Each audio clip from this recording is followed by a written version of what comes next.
আসসালামু আলাইকুম, স্বাগতম স্থানীয় ভোরের বাজারে। আজ ঈদের চতুর্থ দিন। গ্রাহক এখনও আগের মতো হয়নি, ক্রেতা আছে কিন্তু গ্রাহক নেই। এখন সকাল 9টা। এই মুহূর্তে এই বাজারের চালচিত্র আপনাদের দেখাবো এবং তরকারির দাম জানাবো। ঠাকুর শেষ পর্যন্ত আমার সাথে। দুইটা বড় বড় মাছ দেখতে পাচ্ছি। হ্যাঁ দাদা, মাছের দাম কেমন এটা? 200 টাকা। 200 টাকা কেজি। এখন তো সকাল 9টা, মাছের দাম কম। মাছের দাম একবারে কম ভাই। এই যে বাটা কত করে? বাটা কাল বেচছি 240, আজ মাত্র খালি 160। 160। আর এই যে কাতলটা? কাতল হলো 250। বয়েলটা?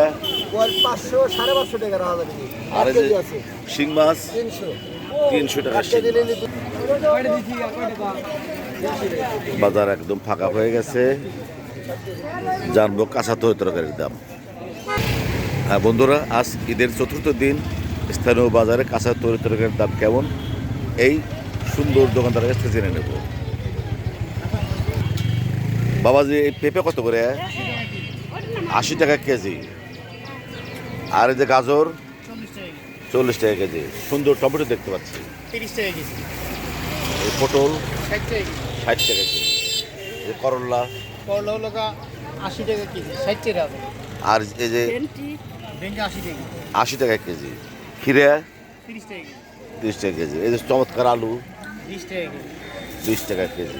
মিষ্টি কুমড়া? 40 টাকা কেজি। 40 টাকা কেজি। আর হট আইটেম কাঁচামরিচ? 80 টাকা কেজি।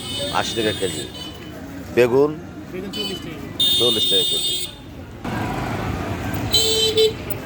জল থেকে মাছ কিনে বন্ধুরা, আজ ঈদের চতুর্থ দিনে স্থানীয় মর্নিং মার্কেটে গ্রাহক নেই বললেই চলে। কাঁচা তরকারির দামও তো শুনলেন, দাম একদম কম।